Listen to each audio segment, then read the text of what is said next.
erat terkait dengan sejumlah ibadah yang memang ada di dalam hari-hari di bulan Dzulhijjah tersebut. Kalau kita melihat hitung-hitungannya hisab dari organisasi Nahdlatul Ulama, itu hitung-hitungannya masuknya tanggal 1 Dzulhijjah itu insya Allah lusa. Karena mereka menganut prinsip imkanur ru'yah. Jadi hilal kalau sudah terbit tapi ketinggiannya di bawah 3 derajat, yang artinya tidak mungkin bisa dilihat, maka meskipun sudah masuk itu tidak dikategorikan masuk ke bulan baru. Secara teori begitu. Sedangkan ormas yang satunya, ormas Muhammadiyah, kalau menurut hitung-hitungannya itu masuk Dzulhijjah mulai besok. Karena memang saat terbenamnya matahari pada sore hari ini itu hilal sudah masuk, tapi ketinggiannya memang tidak pada ketinggian yang mungkin bisa dilihat oleh mata telanjang. Dan dalam prinsip yang dipegang oleh Muhammadiyah, hal seperti ini sudah dikategorikan masuk ke dalam bulan baru. Jadi tahun ini berpotensi untuk kembali ada perbedaan hari raya Idul Adha kita. Mungkin nanti ada juga sekelompok masyarakat, sekelompok umat Muslim Indonesia yang akan mengacu kepada Arab Saudi. Kalau Arab Saudi menentukan besok masuk Dzulhijjah, maka mereka akan mengikuti masuk Dzulhijjah. Kalau Saudi tidak menentukan, atau kalau Saudi menentukan lusa masuk Dzulhijjah, maka mereka akan masuk Dzulhijjah lusa. Ini ada juga yang demikian. Alasannya karena nanti ada Arafah. Arafah itu nanti terkait dengan puasa Arafah. Bagi kelompok ini puasa Arafah itu ya puasa saat orang wukuf di Arafah. Meskipun pendapat ini tidak terlalu kuat. Mengapa? Karena ada waktu-waktu di mana orang tidak ada yang wukuf di Arafah. Di zaman Nabi pernah, dan di zaman-zaman setelahnya pernah ada haji yang tidak ada orang yang berhaji. Karena ada bencana, ada pemberontakan dan lain-lain. Jadi, tapi itu semuanya ya dikembalikan kepada keyakinan dan ilmu masing-masing. Mau ikut yang A monggo, ya, mau ikut yang B monggo, mau ikut yang C monggo. Ya. Kalau saya pribadi lebih cenderung ikut pemerintah karena hukmul hakimi yarfa'ul khilaf. Ketetapan hakim itu, ketetapan pemerintah itu bisa mengangkat atau bisa menjadi putusan untuk tidak adanya khilaf. Agar kita lebih ada kebersamaan, ya kita ikuti saja. Tapi mau ikut Muhammadiyah monggo, mau ikut kelompok yang mengacu kepada Saudi ya monggo. Ya, jadi ini terkait dengan kapan mulainya awal Dzulhijjah. Ya, kita nanti nunggu Kemenak mungkin dalam beberapa menit atau beberapa jam ke depan akan mengumumkan kapan persisnya jatuh awal Dzulhijjah. Nah, yang menjadi kepentingan kita itu adalah bagaimana mengisi hari-hari di awal Dzulhijjah. Karena hari-hari awal Dzulhijjah itu adalah hari-hari yang sangat luar biasa istimewa. Rasulullah SAW dalam sebuah sabdanya diriwayatkan oleh Imam Al-Bukhari dan imam-imam perawi hadis yang lain dengan berbagai redaksi yang berbeda-beda tapi intinya sama. Salah satunya beliau pernah mengatakan, beliau pernah bersabda, "Ma min ayyamin al-amalu shalihu fiha ahabbu ila Allahi min hadhil ayyam." Ay ayyamul ashr. Tidaklah ada hari-hari di sepanjang tahun yang dilalui oleh umat manusia yang amal soleh itu, yang ibadah itu, yang perbuatan baik itu lebih baik atau lebih utama, lebih hebat, lebih luar biasa dari hari-hari yang 10 ini. Maksudnya adalah seluruh ulama sepakat maksud hadis itu adalah 10 hari pertama di bulan Dzulhijjah. Kemudian para sahabat bertanya, "Walal jihadu fisabilillah ya Rasulullah?" Tidakkah pula demikian pula dengan jihad fisabilillah? kata Rasulullah, walal jihad fisabilillah, dan tidak pula jihad fisabilillah illa rajulan kharaja bi nafsihi wa malihi wa lam yarji bi syai'in min dzalika. Termasuk orang yang jihad kecuali orang yang keluar dengan jiwanya, dengan hartanya, kemudian dia terbunuh, harta-hartanya juga diambil oleh musuhnya itu. Hanya orang yang seperti ini saja yang amal baiknya tidak tertandingi amal baik yang ada di bulan awal-awal bulan Dzulhijjah. Jadi kalau umpama kita puasa sunnah di tanggal 1 Dzulhijjah dengan di tanggal 1 Muharram, itu pahalanya jauh lebih utama di tanggal 1 Dzulhijjah. Kita bersedekah 10.000 di awal Dzulhijjah, di salah satu dari 10 hari bulan Dzulhijjah, dengan 10.000 di bulan lain lebih utama di 10 hari bulan Dzulhijjah. Bahkan umpama pun kita bersedekah di awal Dzulhijjah ini, di 10 hari pertama bulan Dzulhijjah, dengan 100.000 di bulan lain, bisa jadi, sekali lagi, bisa jadi membuat yang 10.000 itu lebih utama dan lebih baik daripada 100.000 yang ada di bulan-bulan lain. Ini perdebatan atau pembahasan tentang masalah ini cukup luas diperdebatkan atau dibahas oleh para ulama mengenai pemeringkatan amal baik di awal-awal bulan Dzulhijjah dengan bulan-bulan yang lainnya. Kalau ada orang yang bertanya bagaimana dengan 10 hari terakhir bulan Ramadan, ini para ulama berbeda pendapat, tetapi mayoritas ulama mengatakan 10 hari pertama di bulan Dzulhijjah itu lebih baik daripada 10 hari di akhir bulan Ramadan.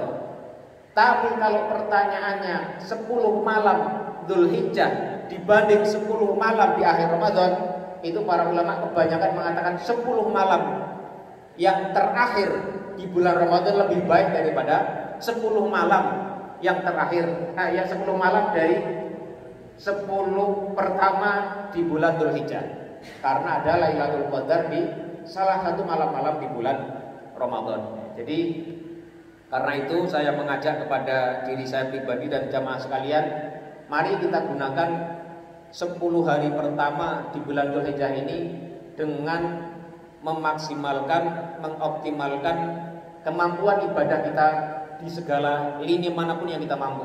Mau puasa sunnah, bagus. Apalagi nanti puncaknya pada tanggal 9 Dzulhijjah. Puasa Arafah itu tidak ada bandingannya dengan puasa-puasa sunnah yang lain. Kalau puasa sunnah Asyura misalnya bisa menghapus dosa setahun yang lalu, tapi puasa Arafah itu bisa menghapus dosa setahun yang lalu dan setahun yang akan datang. Jadi menghapus 2 tahun. Jadi seluruh amal soleh di awal-awal bulan Dzulhijjah itu jauh lebih baik dibanding amal soleh di waktu-waktu yang lain. Ini sebagai pengingat kepada saya pribadi dan jamaah sekalian mengenai pentingnya kita memperhatikan pergantian waktu, khususnya waktu-waktu yang sedang atau akan kita jalani dalam waktu dekat, yaitu datangnya 10 hari pertama di bulan Dzulhijjah. Nama Ma'asyiral muslimin yang dirahmati Allah Subhanahu wa taala, pada pertemuan yang sebelumnya kita sudah sampai pada ayat yang ke-66. Atau sebelum kita masuk ke tafsir ya, ke tadabbur, ada yang ingin bertanya terkait tadi, terkait muqaddimah kita tentang masalah 10 hari pertama bulan Dzulhijjah? Kalau ada silakan. Kalau nggak ada, ya silakan Pak.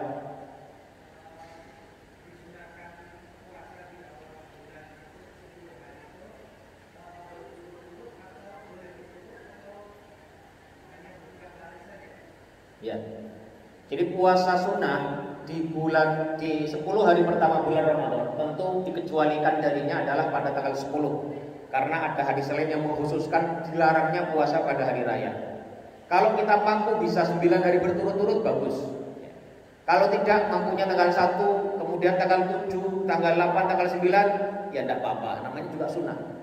mampunya hanya tanggal 9 pada hari Arafah saja, ya tidak apa-apa juga. Mampunya tanggal 7, 8, 9, tanggal 1 sampai tanggal 6 enggak puasa juga enggak apa-apa. Ya, ini namanya sunnah mustahab.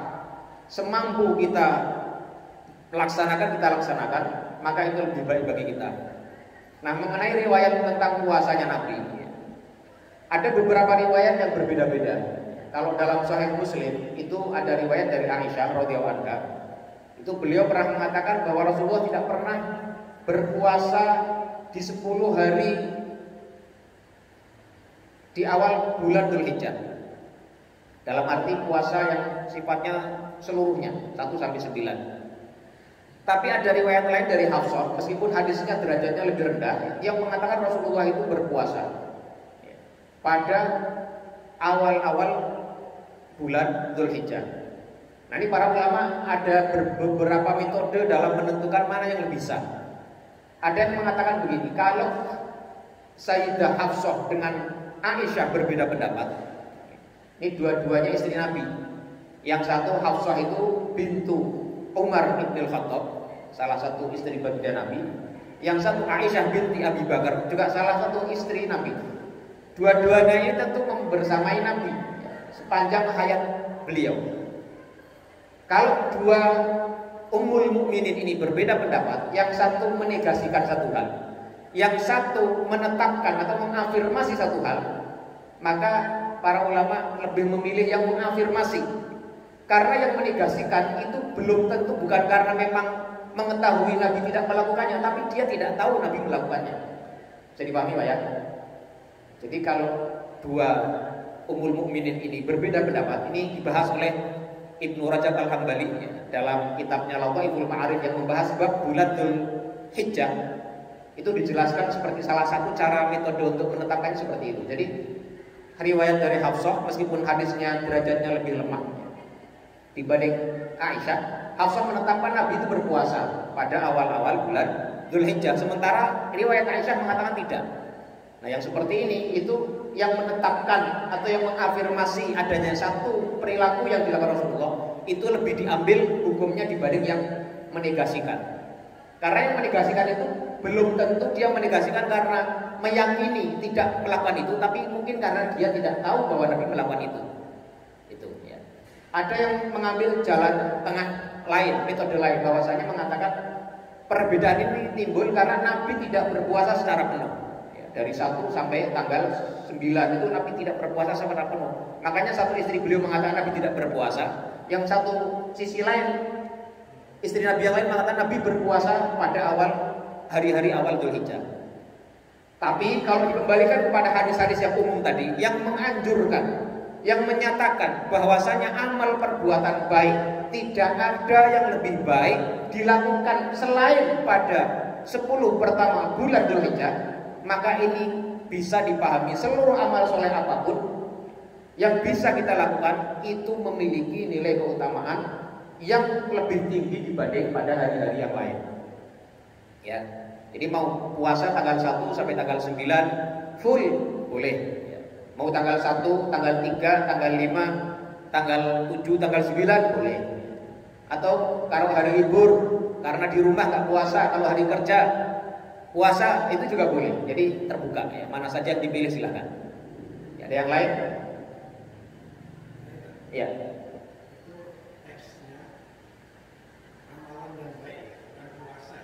Ya. Ini karena tanggal 10 itu kan hari tasik. Berarti artinya tidak diartikan bahwa itu tanggal 1 sampai tanggal 10 itu puasa. Hanya puasa saja. Semua amalan lebih utama. Ya. Ya, jadi kalau melihat dalil itu ada dalil umum, ada dalil khusus. Dan itu banyak sekali. Makanya salah satu syarat seorang untuk menjadi mujtahid itu salah satunya adalah mengetahui mana dalil yang umum, mana dalil yang khusus. Dalil umumnya adalah semua amal soleh pada 10 hari pertama bulan Dzulhijjah itu diberikan keutamaan oleh Allah Subhanahu wa taala dibanding hari-hari lainnya. Nah, ada dalil khusus yang mengkhususkan itu, yaitu bahwasanya Allah atau syariat ini melarang berpuasa pada 2 Id, yaitu Idul Adha dan Idul Fitri dan Idul Adha. Jadi hadis yang ini mengkhususkan hadis yang itu.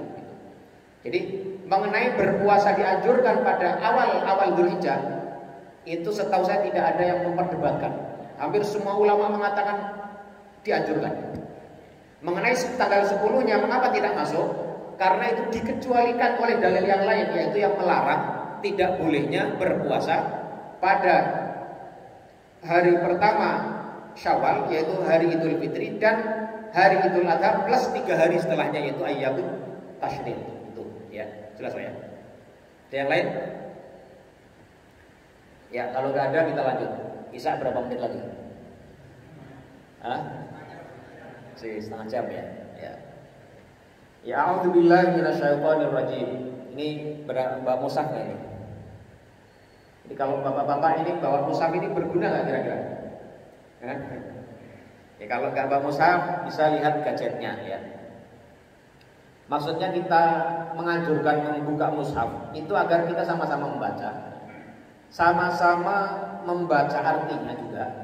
Kemudian kita coba ambil nilai yang ada dalam ayat-ayat itu, agar kalaupun kita di luar forum pengajian ini kita juga bisa melihat atau mencari pola cara kita memahami satu ayat dari ayat-ayat suci Al-Quran ini. Kita baca kemarin terakhir kalau nggak salah ayat yang ke-66 ya. A'udzubillahi minasyaitonirrajim. Mungkin nggak saya baca seperti biasa, saya langsung saja ya. Qala lahu Musa hal attabi'uka ala an tu'allimani mimma 'ullimta rusyda. Jadi Nabi Musa ketika bertemu dengan Khadir, sekali lagi nama aslinya yang sahih itu Khadir atau Khidr. Ini ya. Ini tapi orang Indonesia menyebutnya Khidir, yaitu oke lah ya. Tapi nama aslinya Khadir atau Khidr, pakai sukun kalau harapannya kasrah. Ya. Jadi kalau qala lahu Musa berkata kepada Khadir tadi, hal attabi'uka ala an tu'allimani mimma 'ullimta rusyda. Setelah Nabi Musa bertemu dengan Khadir, dengan Khidir atau dalam bahasa kita Khidir ini sebagaimana sudah kita jelaskan sebelumnya, dikasih tahu, diberitahukan, diinformasikan oleh Allah Subhanahu wa taala kepada Musa, ada orang yang mengerti satu hal yang tidak kamu ketahui, orang yang lebih pintar dari kamu dalam hal-hal tertentu. Maka Nabi Musa kemudian azam, punya tekad untuk bertemu dengan Khidir ini. Dan dia kemudian ketika bertemu dengan Khidir, ada seorang pelajar kepada gurunya, itu ditunjukkan oleh Nabi Musa.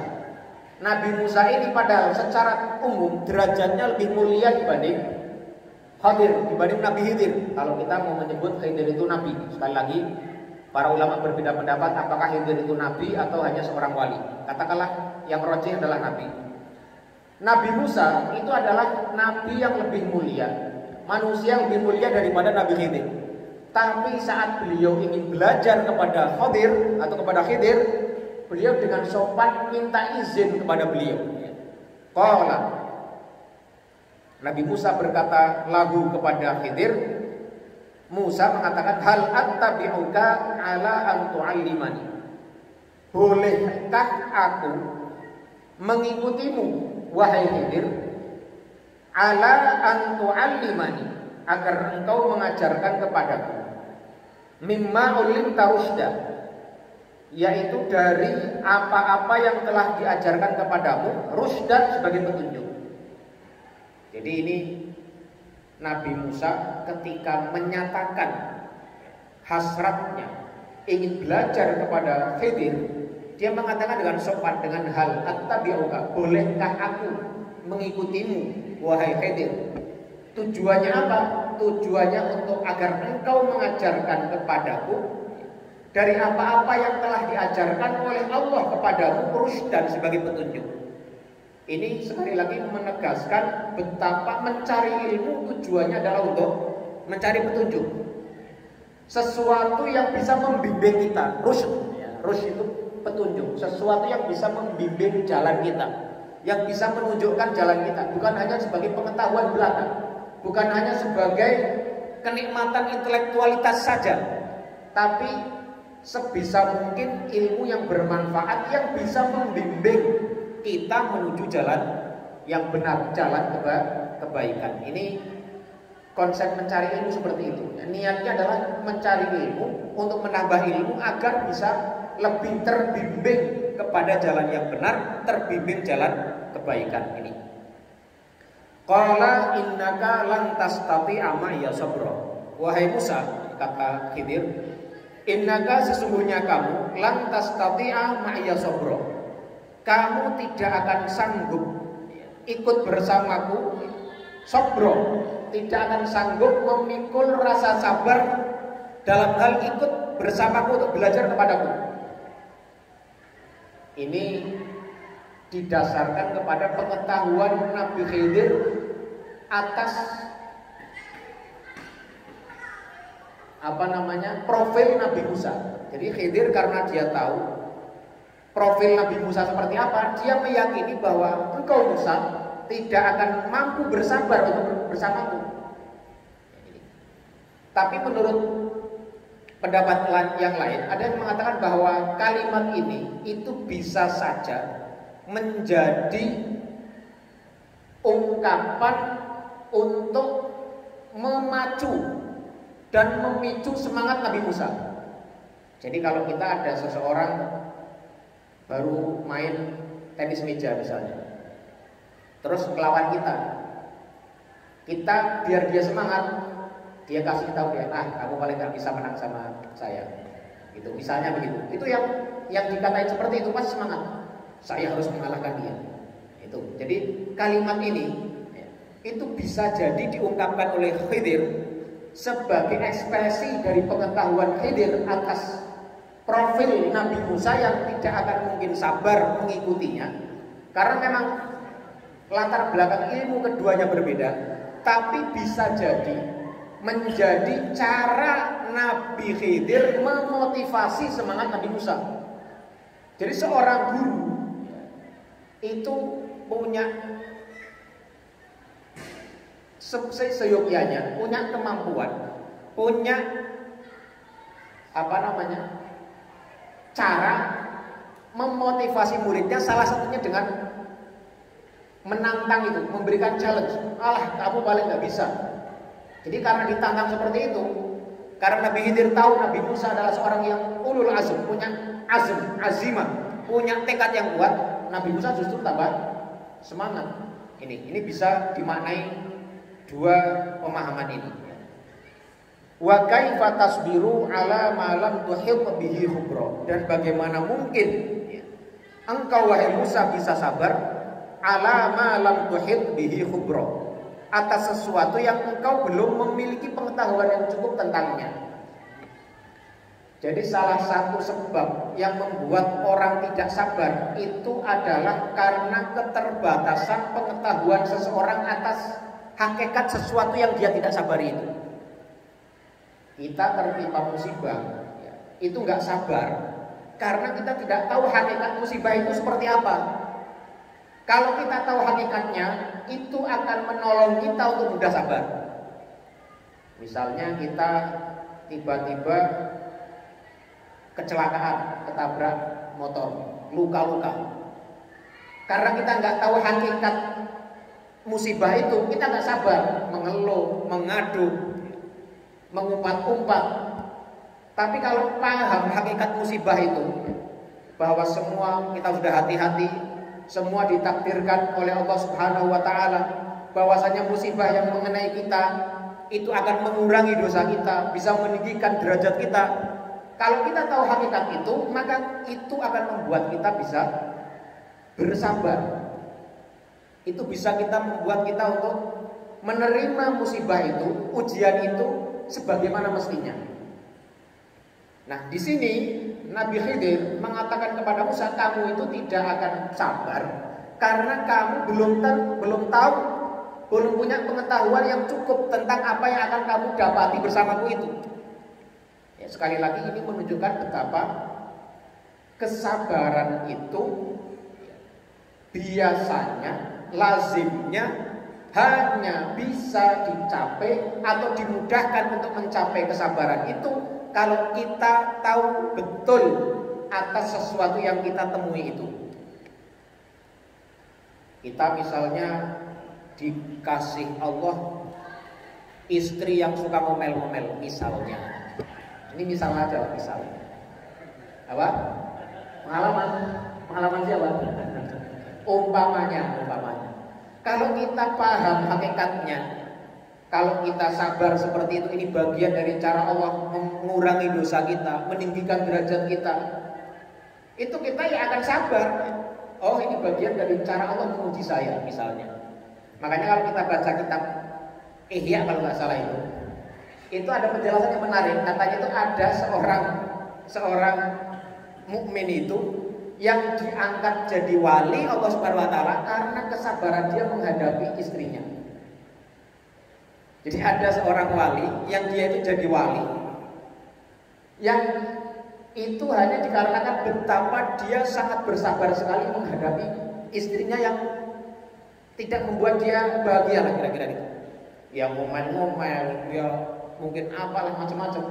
Tapi dengan kesabaran itu dia menerima itu bagian dari skenario Allah yang bisa meninggikan derajatnya kalau dia sabar, bisa mengurangi dosanya kalau dia sabar. Maka dia jadi enak saja. Ya sudah, dijalani dengan penuh ketabahan. Dan banyak lagi contohnya.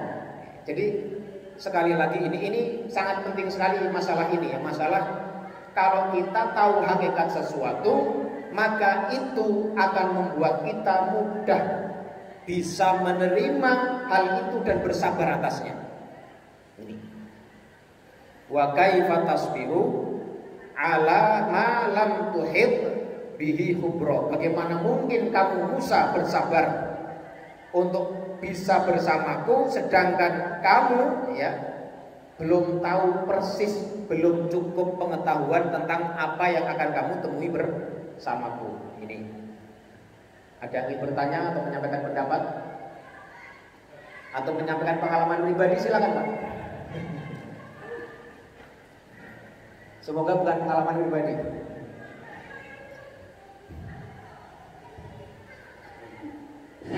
Assalamualaikum warahmatullahi wabarakatuh. Ini agak masalah kesabaran ya. Kita bercermin dari ujian kesabaran yang artinya disebutkan dalam apa tersebut, yaitu untuk disampaikan oleh guru atau Nabi Khidir kepada Nabi Musa. Itu kalau kita lihat dalam kehidupan kita sehari-hari gitu ya. Terkadang gini, kita mungkin bisa bersabar, tapi dalam arti pada apa dulu, dalam hal apa dulu gitu. Kalau misalnya semua katakan permasalahan terus kita bisa menghadapi dengan sabar, ya walaupun untuk pertama itu agak sedikit mungkin kurang berkenan di dalam hati kita, ya itu kalau misalnya berlangsung secara terus menerus, ini juga akhirnya kan akan membuat tubuh kita jadi kurus gitu ya, kan mengamati gitu ya, sabar terus gitu ya. Artinya mungkin kesabaran itu kan juga barangkali kita harus melihat dalam konteks apa dulu kita bisa mengaplikasikan nilai-nilai kesabaran kita di dalam kehidupan kita sehari maupun dalam kehidupan kita bermasyarakat gitu ya. Itu barangkali yang tambahan dari saya. Jadi kita harus lihat dulu dalam konteks apa dulu, kita harus bisa mempertahankan artinya nilai-nilai kesabaran. Karena Nabi Musa sendiri itu kan juga sudah diwanti-wanti oleh Nabi Khidir, kamu tidak akan sabar. Ternyata Nabi Musa menyanggupi, ya saya akan berusaha sabar. Tapi ternyata dalam perjalanan berikutnya dia tidak bisa mempertahankan artinya nilai kesabaran itu. Jadi mereka tetap artinya melakukan semacam protes atau komplain ya gitu terhadap apa yang mungkin di dalam dilakukan oleh Nabi Khidir. Kalau kita di surat Al-Kahfi tersebut. Demikian dan terima kasih. Ya, terima kasih Pak Nurso. Semoga bukan pengalaman pribadi. Ya, jadi as-sabru ay al-habsu. Jadi kesabaran itu makna as-sabru itu artinya al-habsu, menahan diri. Jadi orang yang sabar itu adalah orang yang bisa mengontrol dirinya, tidak melakukan satu perilaku yang tidak dibenarkan. Bukan berarti kemudian orang sabar itu pasif, tidak. Orang sabar itu tidak menghalangi dirinya untuk berbuat aktif. Misalnya kalau dia kena musibah, sakit tadi, luka, kemudian tidak berarti dia bersabar itu artinya dia sudah menerima saja. Saya luka, ya sudah luka aja, biarin aja. Tidak begitu. Dia tetap bisa aktif, proaktif ya, untuk berusaha menyembuhkan penyakitnya. Karena dia paham bahwasanya Allah juga menyuruh kita berikhtiar, menyuruh kita berusaha, menyuruh kita mengupayakan yang terbaik menurut kita. Tadi dapat pasangan yang membuat kurus, kata para Rasul. Umpamanya ya. Itu bukan berarti kita kemudian pasif. Ya sudah terima saja, tapi sabar itu mengontrol diri, tidak melakukan hal-hal yang dilarang oleh agama. Kemudian justru berbuat buruk, misalnya tidak muasyarah bil ma'ruf, tidak melakukan hal yang baik, tapi ya tetap dialog, tetap bisa menasehati, tetap bisa memberikan sanksi yang terukur ya. Itu tidak masalah. Jadi sekali lagi sabar itu tidak menegasikan atau tidak mencegah kita bersifat aktif atau proaktif untuk mengubah sesuatu yang kita jalani atau kita terima itu. Ya tadi contohnya orang yang sakit tadi, kena sakit ya sabar, menerima, tapi tidak berarti tidak boleh berobat, ya silakan berobat. Tapi dengan keyakinan tadi itu, dengan pengetahuan tentang hakikat itu. Dan kita itu kan sering mendengar ya, sabar itu ada batasnya. Ya sabarnya ente gitu ya, ada batasnya. Tapi kesabaran aslinya tidak ada batasnya. Makanya balasan orang yang sabar itu juga tidak ada batasnya. Innama yuwaffas sabiruna ajrahum bighairi hisab. Orang-orang yang sabar itu kata Allah Subhanahu wa taala, innama yuwaffas sabiruna bighairi hisab. Orang-orang yang sabar itu dibalas oleh Allah Subhanahu wa taala bighairi hisab, dengan tanpa perhitungan. Ya karena kesabaran itu juga aslinya tidak ada batasnya. Tapi kalau kesabaran saya itu ada batasnya, kesabaran Pak Darso ada batasnya. Maksudnya kita semua tentu tidak sempurna untuk mempertahankan kesabaran itu. Tapi semakin kita tinggi, semakin lama kita mempertahankan kesabaran, tentu itu lebih baik bagi diri kita. Gitu Pak ya. Ada yang lain? Ya. Tertarik dengan yang disampaikan Ustaz mengenai ujian. Itu lebih kepada cara Allah. Teringat dengan kisahnya Nabi Yusuf. Yusuf itu dari kecil kan sudah dinyusui oleh saudara sendiri, dibuang ke sumur, dan seterusnya sampai menjadi budak. Rupanya itu memang cara Allah untuk mendidikan belajarnya itu betul. Jadi kita juga bisa belajar dari kisahnya Nabi Musa bahwa ujian yang sedang menimpa kepada kita itu salah satu cara Allah untuk mendidikan belajarnya. Tertarik dengan tadi. Ya, terima kasih. Kalau kisah Nabi Yusuf itu lebih menarik lagi. Nah, kisah Nabi Yusuf itu kurvanya seperti ini. Set gitu ya. Jadi Nabi Yusuf itu dimulai dari kurva di atas, titiknya di atas. Nabi Yusuf itu kan di awal-awal saat beliau tumbuh, beliau sangat disayangi oleh orang tuanya, oleh bapaknya, oleh Nabi Ayub. Karena rasa sayang yang tinggi Nabi Ayub kepada Yusuf, tapi rasa sayang bapak ini kepada Nabi Yusuf justru menimbulkan iri hati daripada saudara-saudaranya. Akhirnya beliau dilakukan konspirasi atas beliau sampai akhirnya dimasukkan ke sumur, turun ke bawah. Ternyata keberadaan Nabi Yusuf turun di bawah ini justru kemudian naik ke istana raja. Ya. Dijadikan apa namanya? Anak angkat, ya toh? Awalnya kan begitu.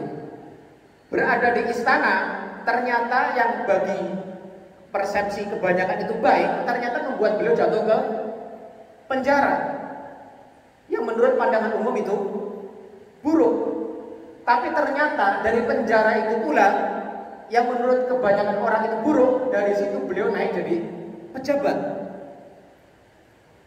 Jadi itu kadang, jadi perusahaan, makanya kisah Nabi Yusuf itu disebutkan di awal suratnya sebagai ahsan al-qasas, sebagai sebaik-baik kisah, karena memang kalau dalam teori sastra, teori cerita itu ada klimaks, anti klimaks terus begitu. Kita ibarat seperti roller coaster, ya. naik turun dari atas, ya, di rumah itu disayang oleh orang tuanya malah jatuh ke sumur, dari sumur jatuh ke istana jatuh lagi ke penjara, dari penjara naik lagi jadi pejabat negara. Ini sangat menarik sekali. Ini semuanya kalau kita renungi itu sangat luar biasa. Makanya Nabi Yusuf juga ketika menutup di kisahnya itu kan menyebutkan bahwa Allah itu latifun lima yasha. Allah itu maha lembut skenarionya terhadap apa yang Dia kehendaki. Jadi kadang kita hari ini gagal, mungkin kegagalan kita justru membawa kebaikan yang kita belum tentu ketahui saat itu. Kesuksesan kita hari ini belum tentu baik buat kita karena ada satu hal yang buruk yang bisa saja terjadi. Makanya seorang mukmin itu ya tadi ya, inna amrohu kullahu lahu khairun. Seorang mukmin itu urusannya semuanya baik. Kalau dia dapat nikmat yang dalam pandangan dia menyenangkan, dalam pandangan umum itu satu hal yang mengenakkan, dia mensyukuri dengan menggunakan nikmat itu untuk jalan yang benar, memasrahkan itu sebagai bagian dari nikmat Allah Subhanahu wa taala, meyakininya itu adalah dari Allah Subhanahu wa taala, bukan karena kemampuan kehebatan dirinya sendiri.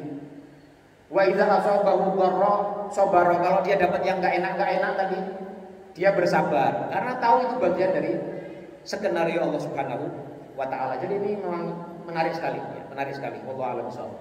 Ya, ada yang lain? Ya.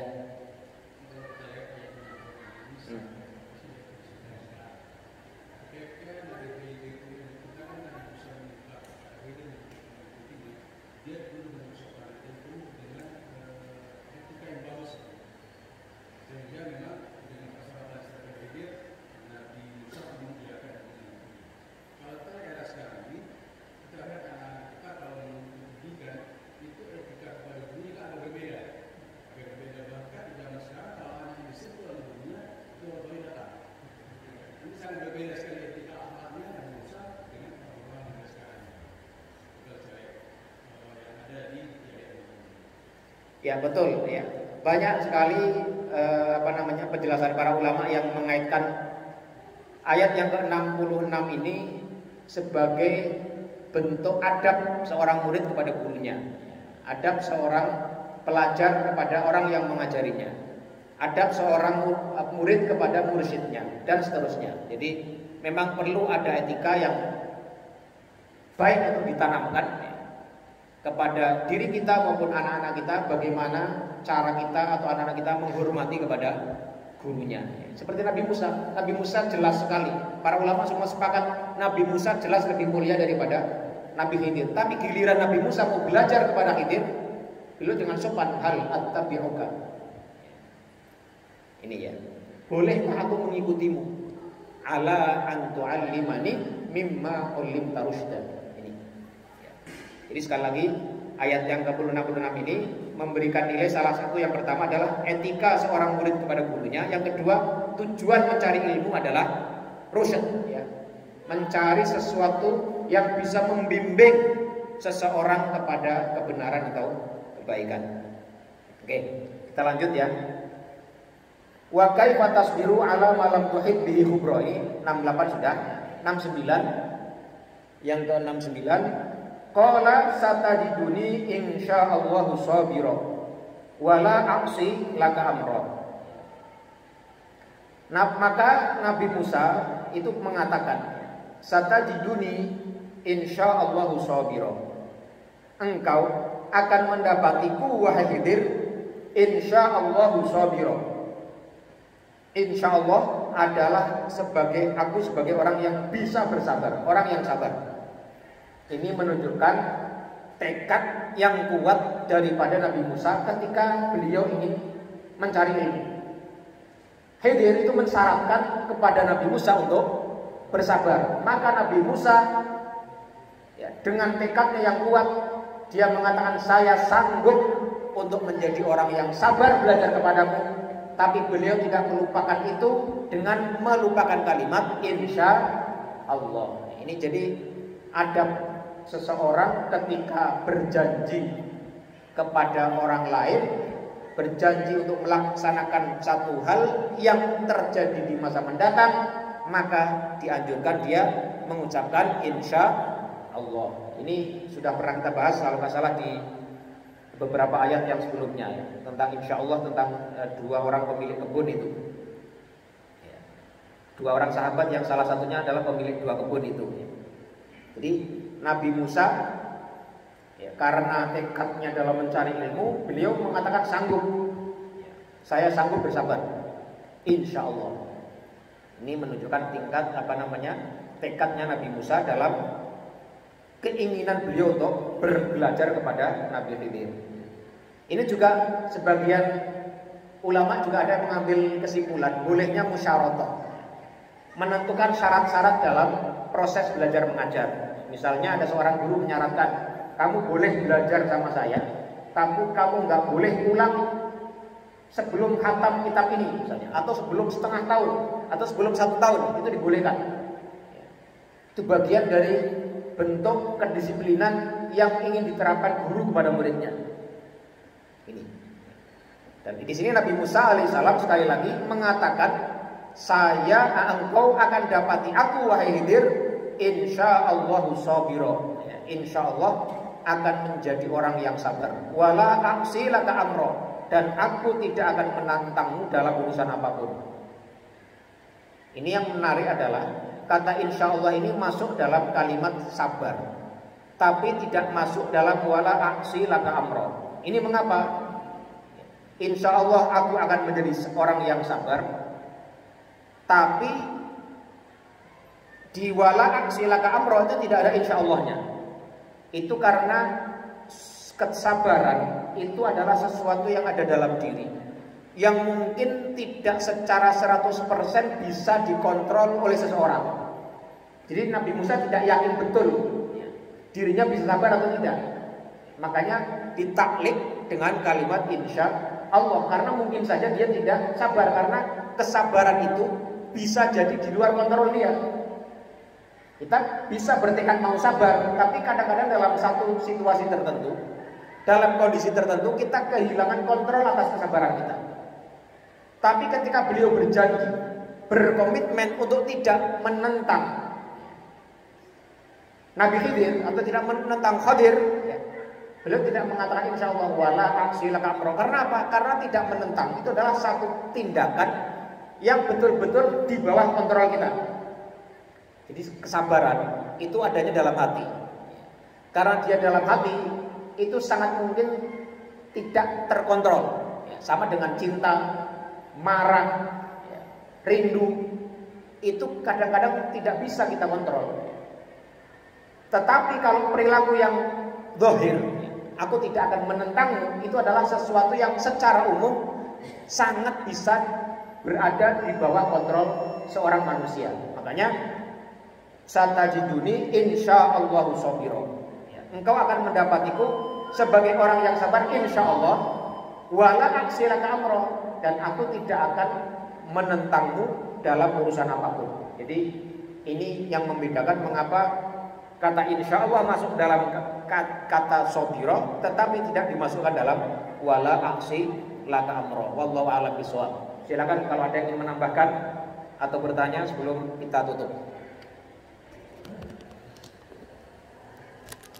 Ya, kalau nggak ada, kita ya ada. Ya, silakan.